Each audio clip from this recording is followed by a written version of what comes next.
पवन भैया पवन भाटी ये गांव की जब देवी जनता मतलब कोटि कोटि नमन है सत के नाम है पवन भैया गांव के जितना भी देवी देवता है सब लोग कोटि कोटि नमन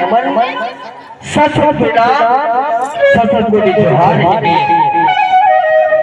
अब सबसे पहले